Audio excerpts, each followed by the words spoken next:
tonight's assignment is Unit 4, Day 4. We're still working on congruent triangles, and your main focus here is taking a look at some of the proofs. I'm going to walk you through two just to help get you started. I'm going to go down and take a look at number 3.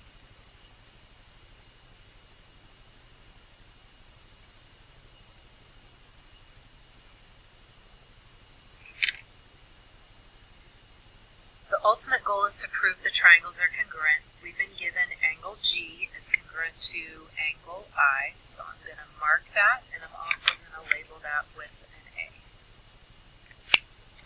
The next thing I have is that FH is bisecting angle GFI. We talked in class, if you're bisecting an angle, that means you end up with congruent angles, specifically this angle and this angle. I forgot to fill in a few things here. This is given.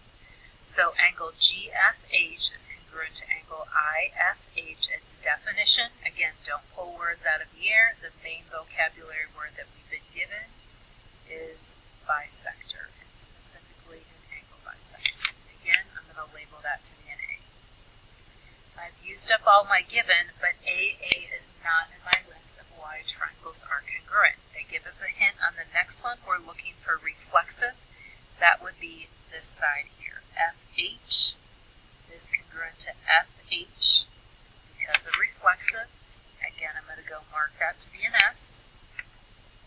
We actually have enough reasons to prove the triangles are congruent. Triangle GFH is congruent to triangle IFH. If we look at our markings, it would be angle, angle, side.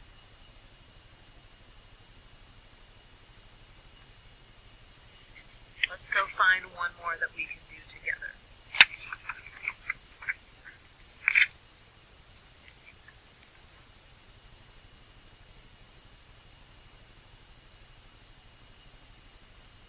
I'm going to go look at number 6 with you. We've been given angle W and angle Y are right angles. As soon as I hear right angles, I'm probably thinking I should look at hypotenuse leg to start with. So just kind of keeping that in the back of my mind. I've got VX is congruent to ZX. So I've used up that. And I have X is a midpoint. So let's go back here. First of all, we have given. We can state angle W is congruent to angle Y. Right angles are congruent. We have X is the midpoint, and this, all of that was given. Definition of a midpoint, so I'm focusing on this statement. They're telling me X is the midpoint of WY.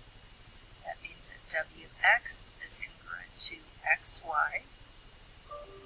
Here's that hypotenuse. It looks like we just got the legs are congruent as well. That means we are done. Triangle VWX is congruent to triangle ZYX, and our reason is that one that we added today, which is the hypotenuse leg. We've done 2 out of the 4. You're going to